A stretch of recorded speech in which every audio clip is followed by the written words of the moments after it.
فرشتے اپنا قلم روک لیتے ہیں کہ روزے کے لیے ہم کتنا اجر لکھیں۔ فرشتوں کو کوئی پتہ نہیں ہے، نہ اس کے لیے کوئی بدلہ اور اجر اللہ نے مقرر کیا ہے کہ وہ لکھیں۔ یہ اتنا عظیم عمل ہے، اللہ فرماتا ہے، حدیث قدسی ہے، متفق علیہ روایت ہے، اللہ فرماتا ہے الا الصوم، سوائے روزے کے، فإنہ لی وأنا أجزی بہ، بس یہ یقیناً میرے لیے ہے، میں اس کی جزا دوں گا۔ یہ اتنا عظیم عمل ہے، اتنا بہترین عمل ہے کہ فرشتوں کو ہمت نہیں ہے، طاقت نہیں ہے، سکت نہیں ہے کہ وہ اس عمل کو اور اس کے اجر اور ثواب کو وہ لکھ پائیں۔ باقی اعمال کے اجر وہ لکھ رہے ہیں، لیکن جب روزے کی باری آتی ہے ان کا ہاتھ رک جاتا ہے، قلم رک جاتا ہے۔ یہ اللہ کا معاملہ ہے، اللہ اجر دے گا، اور پتہ ہے اللہ کتنا اجر دے گا، جیسے اس کی شان ہے، جیسے وہ ملک الاملاک ہے، بادشاہوں کا بادشاہ ہے۔ ایک گورنر نے ایک بچے کو روک لیا، انٹرویو لینے لگا، دیر ہو گئی اسے، بچہ رونے لگا۔ گورنر پوچھتا ہے کیوں روتا ہے؟ کہ ماں باپ ناراض ہوں گے، ڈانٹیں گے، مجھے سزا دیں گے، دیر کیوں لگائی ہے، کہاں رہ گئے؟ گورنر نے اس کو 50 درہم نکال کر دے دیے کہ کہنا گورنر نے روکا تھا، یہ انعام دیا ہے۔ بچہ اور روتا ہے، پوچھتا ہے اب کیا بات ہے؟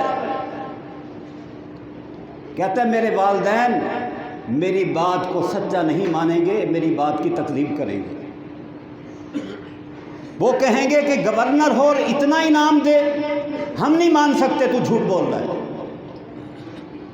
میرے بھائیوں، یہ ایک سمجھانے کے لیے مثال ہے، اللہ تو احکم الحاکمین ہے، بادشاہوں کا بادشاہ ہے، ملک الاملاک ہے، وہ اپنی شان کے مطابق جب روزے کا اجر دے گا انسان خوش ہو جائے گا۔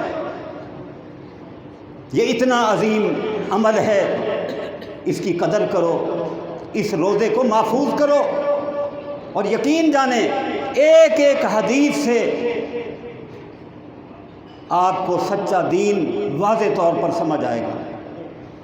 دیکھیں ہم نماز پڑھتے ہیں، کتنے لوگ دیکھتے ہیں، زکوٰۃ دیتے ہیں، چھپا کر بھی دیں، جس کو دیں گے اس کو تو پتہ ہے، حج عمرہ کرتے ہیں، کتنے لوگ دیکھتے ہیں۔ روزہ ایک ایسا عمل ہے جسے اللہ کے سوا کوئی نہیں جانتا۔ آپ وضو کرتے ہوئے، کلی کرتے ہوئے حلق سے پانی نیچے اتار لیں، کون دیکھ رہا ہے؟ چھپ کر کچھ کھا پی لیں، کون دیکھ رہا ہے؟ لیکن آپ وضو کرتے ہوئے بھی احتیاط کرتے ہیں کہ کلی کرتے ہوئے پانی میرے حلق سے نیچے نہ گزرے۔ یہ یقین ہے کہ اللہ دیکھ رہا ہے۔ اسی سے اہل حدیث کی دعوت بھی سمجھ آ رہی ہے کہ اللہ فرماتا ہے فَإِنَّهُ لِي، روزہ خاص میرے لیے ہے، اس لیے کہ باقی اعمال لوگ دیکھ رہے ہیں، یہ عمل ایسا ہے جو بندے کا اور رب کا تعلق ہے۔ عالم الغیب کون ہوا؟ اگر اللہ کے سوا کوئی عالم الغیب ہوتا، اللہ یہ نہ کہتا فَإِنَّهُ لِي، یہ خاص میرے لیے،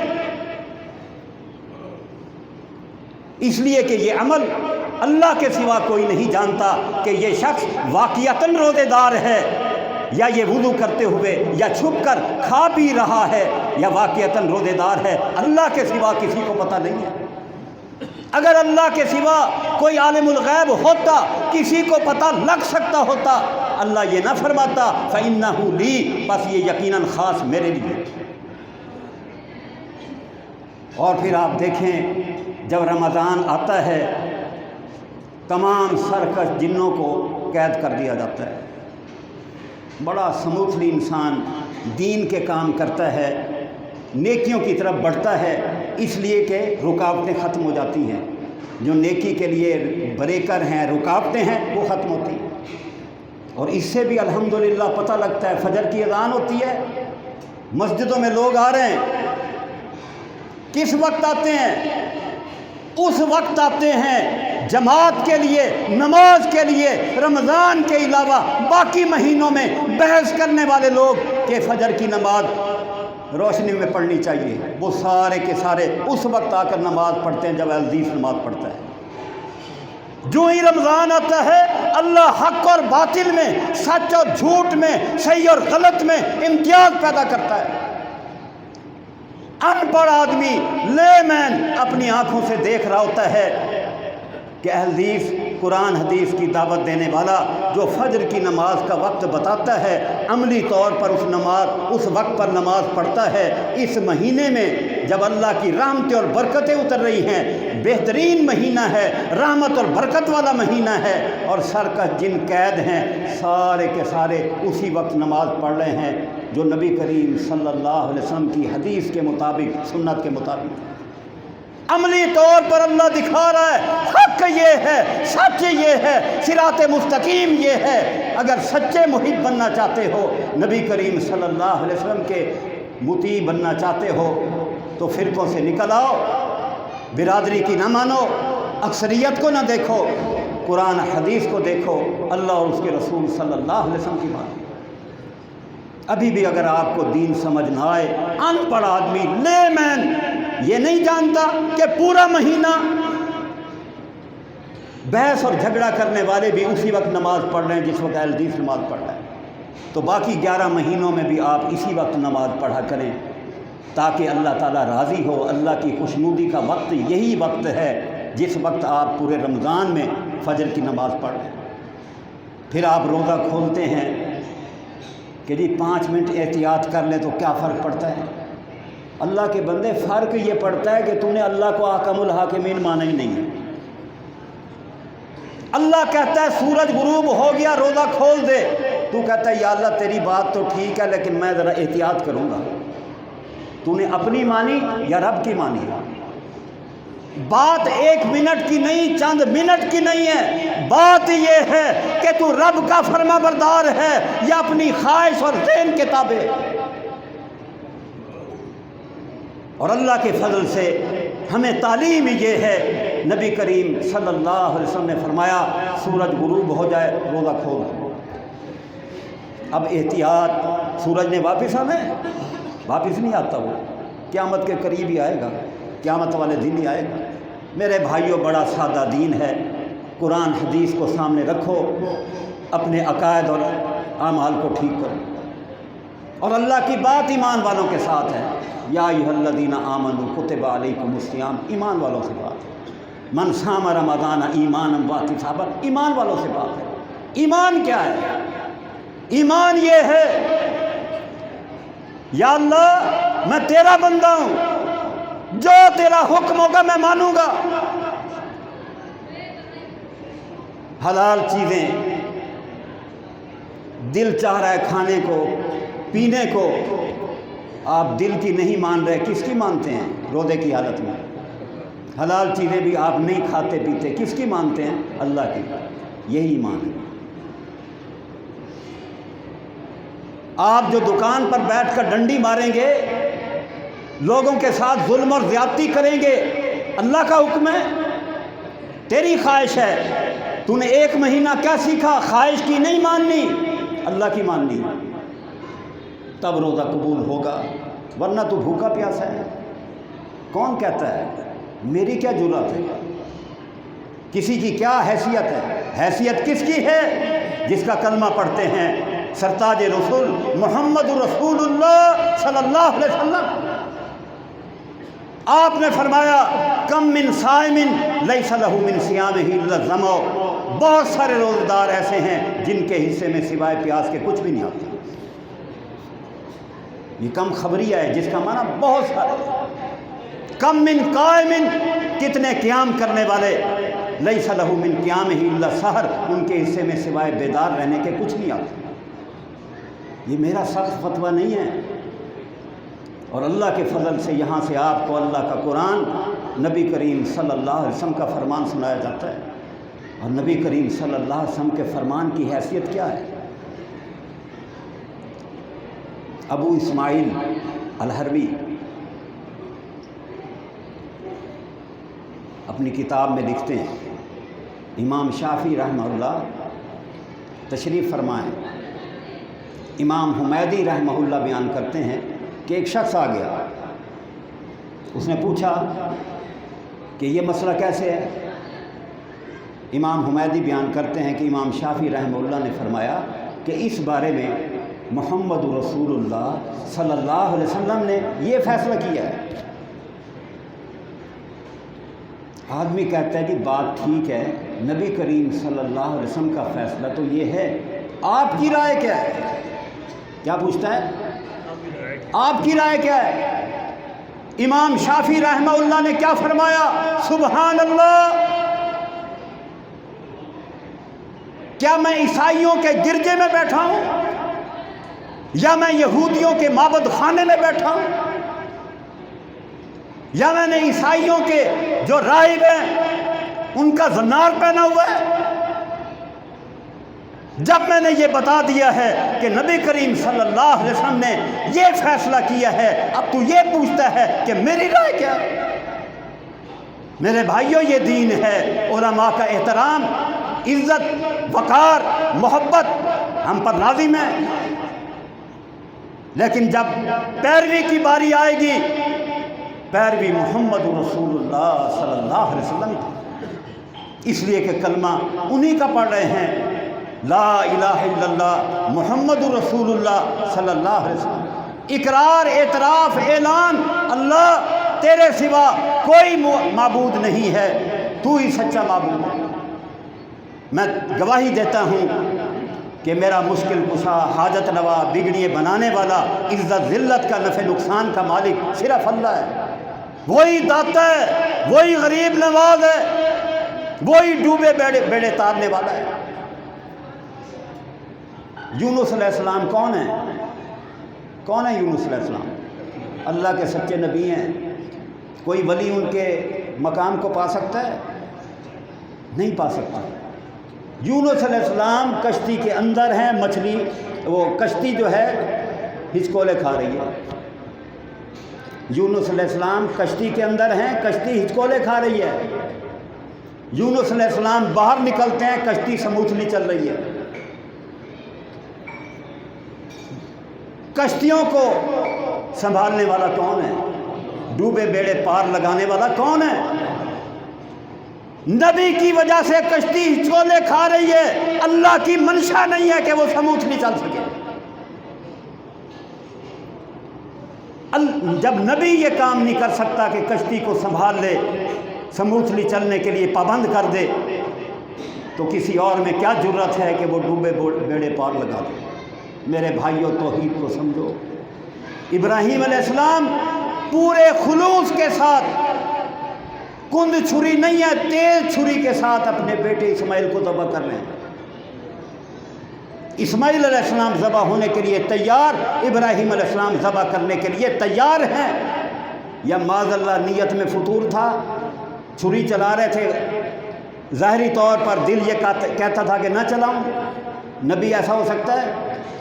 دل سے چھری چلا رہے ہیں، چھری چلی؟ کیوں نہیں چلی؟ اللہ کا حکم نہیں ہے۔ حکم کس کا چلتا ہے؟ ان الحکم الا للہ، اللہ کا حکم۔ نبی جتنا مرضی زور لگا لے، کوشش کر لے، خلوص ہو، کام کرنا چاہتا ہو، میرا رب نہ چاہتا ہو، نہیں کر سکتا وہ کام جب تک رب نہیں چاہے۔ یہ توحید ہے۔ اپنے ایمان کو خالص کرو۔ اگر روزے قبول کرنا چاہتے ہو، تائب ہو جاؤ کہ میں اللہ کے ساتھ کسی کو اس کا شریک نہیں ٹھہراؤں۔ نہ کوئی نبی شریک ہے، نہ کوئی ولی شریک ہے، نہ کوئی شہید شریک ہے، کوئی اللہ کا شریک نہیں ہے۔ لا الہ الا اللہ۔ اور اللہ کی بندگی کا صرف ایک طریقہ معتبر ہے، محمد رسول اللہ، محمد صلی اللہ علیہ وسلم اللہ کے رسول ہیں۔ میرے بھائیوں، یہ عقیدہ درست کر لو، پھر یہ اتنا برکت والا مہینہ ہے، اس روزے کا اتنا اجر ہے، یقین جانیں آپ حیران اور ششدر ہوں گے جب قیامت کے دن اللہ اس کا بدلہ آپ کو دے گا۔ خوش ہو جائیں گے لوگ پریشان ہوں گے، روزے دار خوش ہوگا۔ لوگ پریشان ہوں گے، باب الریان آوازیں دے رہا ہوگا، اے صائم، اے روزے دار، اس گیٹ سے جنت میں داخل ہو جائے۔ اس لیے اگر چاہتے ہیں کہ اللہ ہمارے روزے قبول کر لے، اپنے اندر اخلاص پیدا کریں۔ میں بات کو ختم کرتا ہوں۔ سورہ مومنون کی 2 آیات آپ کے سامنے تلاوت کی ہیں۔ والذین یؤتون ما آتوا وقلوبهم وجلة انہم الی ربہم راجعون اولئک یسارعون فی الخیرات وہم لہا سابقون۔ وہ لوگ جو دیتے ہیں اس حال میں کہ وہ ڈر رہے ہوتے ہیں کہ انہیں اس کی طرف لوٹ کر جانا ہے۔ یہی لوگ نیکیوں میں سبقت لے جانے والے ہیں، آگے بڑھنے والے ہیں۔ سیدہ عائشہ پوچھتی ہیں، ترمذی میں اور حدیث کی کتابوں میں موجود ہے، اے اللہ کے رسول صلی اللہ علیہ وسلم، کیا اس سے وہ لوگ مراد ہیں جو زنا کرتے ہیں، چوری کرتے ہیں، شراب پیتے ہیں؟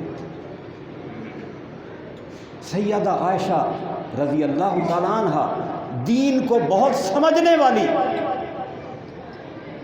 لیکن قرآن کی آیت کو سمجھنے سے قاصر ہیں۔ کس سے پوچھ رہی ہیں؟ نبی کریم صلی اللہ علیہ وسلم سے۔ کیا مطلب؟ قطعی جنتی کوئی مرد ہو، عورت ہو، وہ دین نہیں سمجھ سکتا جب تک نبی کریم صلی اللہ علیہ وسلم کی زبان مبارک سے نہیں سمجھے، جب تک حدیث کو سامنے نہیں رکھے گا، نبی کریم صلی اللہ علیہ وسلم کی وضاحت کو سامنے نہیں رکھے گا۔ آپ نے فرمایا لا یبنت صدیق، نہیں ہے صدیق کی بیٹی۔ اس سے مراد وہ لوگ ہیں جو نمازیں پڑھتے ہیں، روزے رکھتے ہیں، صدقے کرتے ہیں، پھر ڈرتے رہتے ہیں کہ پتہ نہیں اللہ ہمارا عمل قبول بھی کرتا یا نہیں کرتا۔ ہم تو گھمنڈ میں آ گئے نا کہ میں نے اتنے بندوں کی افطاری کرا دی ہے، بس میں بخشایا۔ عمل بہت بڑا ہے۔ ایک بندے کو افطاری کرا دے، اس کے پورے روزے کا ثواب اللہ اس کو بھی دے گا، آپ کو بھی دے گا۔ وہ تو عطا کرنے والا، لینے والے بنو، اس کے خزانے بھرے ہوئے ہیں۔ جب سے اس نے مخلوق کو پیدا کیا خرچ کرتا آ رہا ہے۔ نبی کریم صلی اللہ علیہ وسلم کی حدیث ہے اور اس کے خزانے بھرے ہوئے ہیں۔ جو سب سے زیادہ سننے والا، سب سے زیادہ مہربان، سب سے زیادہ قبول کرنے والا، جس کے خزانے بھرے ہوئے ہیں، اے بد نصیب، اے بدبخت، اس کے در کو چھوڑ کر اور در پہ جاتا ہے۔ اس رب کا ہو جا، اپنے کلمے کو سچا کر، تائب ہو جا کہ میں اللہ کے ساتھ کسی آن، کسی لمحہ، کسی کو شریک نہیں ٹھہراؤں، اور زندگی کے ہر موڑ پر، ہر شعبے میں محمد رسول اللہ صلی اللہ علیہ وسلم کی اطاعت کروں۔ یہ ایمان ٹھیک ہو گیا، اللہ روزے بھی قبول کرے گا، ہر چیز کا اجر دے گا، اور پھر یہ نیکیاں کرنے کے بعد ڈر اللہ قبول کر لے۔ فرمایا نیکیاں کرتے ہیں پھر ڈرتے ہیں کہ اللہ کے سامنے پیشی پڑنے والی ہے، پتہ نہیں وہاں وہ کیا کہتے ہیں۔ یہی وہ لوگ ہیں جو نیکیوں میں آگے بڑھے چلے جا رہے ہیں، یہ کامیاب لوگ ہیں۔ اللہ سے دعا ہے اللہ تعالی ہمیں ان لوگوں میں شامل کر دے جو نیکیاں کر کر گھمنڈ اترانے والے نہیں ہوتے بلکہ ڈرنے والے ہوتے ہیں، اور پھر اس کے ساتھ ساتھ وہ یہ خواہش رکھتے ہیں، ڈر غالب ہوتا ہے، یہ ہوتا ہے کہ اللہ مہربان ہے قبول کرے گا، لیکن ڈر غالب ہے۔ اور کامیاب ایمان والا وہی ہے جس کی امید پر اس کی خوف غالب ہے، وہ کامیاب ہے۔ امید کو غالب کرے گا، خوف پیچھے کرے گا، ناکام ہو جائے گا۔ اور یہ مہینہ مواسات کا مہینہ ہے، غم خاری کا مہینہ ہے، دکھ درد کو محسوس کرنے کا مہینہ ہے۔ ہمارے اندر دوسروں کے لیے، اللہ کی مخلوق کے لیے کوئی درد، کوئی احساس، کوئی ہمدردی، کوئی مودت، کوئی شفقت، کوئی رحمت، کوئی غم خاری پیدا ہوئی۔ اگر ہمارا دل سخت ہے، ہم اللہ کی مخلوق کے ساتھ محبت، شفقت، مودت، رحمت کرنے کے لیے تیار نہیں ہیں، تو یہ پورا مہینہ ہم نے ایسے ہی گزار دیا۔ اپنے اندر چینج لائیں، انقلاب لائیں، تبدیلی لائیں، اپنے دل کو مولڈ کریں، نرمی پیدا کریں، سختی سے باز آ جائیں۔ 2 مثالیں سن لیں، بات ختم کرتے ہیں۔ سلسلہ سیاح میں موجود ہے، نبی کریم صلی اللہ علیہ وسلم نے ایک بچے کو دیکھا، یتیم بچہ رو رہا ہے، اس کو اٹھایا گلے سے لگایا، سینے سے لگایا، فرمایا تو رونا بند کر دے، کیا تو اس بات سے راضی نہیں ہے کہ میں تیرا باپ ہوں؟ عائشہ تیری ماں ہے۔ آج ہمارا یتیموں کے ساتھ سلوک کیا ہے؟ بڑا بھائی چاہتا ہے کہ چھوٹے بھائی کا حق میں دبا لوں، چچا اگر غالب ہے تو وہ چاہتا ہے بھتیجوں کا حق میں دبا لوں۔ اللہ کے نبی صلی اللہ علیہ وسلم کا اسوہ کیا ہے؟ جن کے روزے قبول ہیں ان کا انداز کیا ہے کہ آپ یتیم کو سینے سے لگا رہے ہیں، دلاسا دے رہے ہیں، اسے خوش کرنا چاہ رہے ہیں۔ تو اگر یتیموں کو خون کے آنسو رلائے گا تو اس سے بڑا مجرم اور کون ہوگا؟ ابو بکر رضی اللہ تعالیٰ عنہ خلیفہ بن گئے، محلے کی لڑکیاں آ گئیں، لونڈیاں آ گئیں کہ اب تو خلیفہ بن گیا، ہماری بکریوں کا دودھ کون نکالے گا؟ ابو بکر رضی اللہ تعالیٰ عنہ نے کہا کہ جو ابو بکر خلیفہ بننے سے پہلے تمہاری بکریوں کا دودھ نکالا کرتا تھا، اب بھی یہی ابو بکر دودھ نکالے رضی اللہ تعالیٰ عنہ۔ کوئی سا بھی عہدہ مل جائے، آدمی کے پاس جتنی مرضی دولت آ جائے، اس کے دل کے اندر عاجزی انکساری برقرار ہے، وہ اللہ کا فرما بردار بندہ ہے۔ اگر اس کی گردن میں سریا آ جائے، عہدے کی وجہ سے، دولت کی وجہ سے، اقتدار کی وجہ سے، سمجھ لو وہ راہ راست سے ہٹ گیا۔ میرے بھائیوں، یہ کام کی باتیں پلے باندھو، یہ رسمی روزے، یہ رسمی نمازیں، یہ جدی پشتی نسلی خاندانی مسلمان ہونا کام نہیں دے گا۔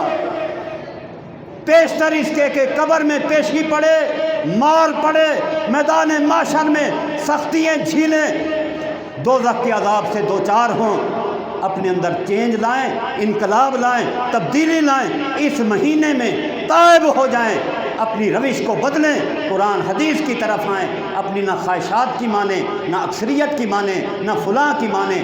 قرآن اور حدیث، اللہ اور اس کے رسول صلی اللہ علیہ وسلم کی بات، یہ دین ہے، یہی ہماری دعوت ہے، اسی میں نجات ہے۔ وآخر دعوانا ان الحمدللہ۔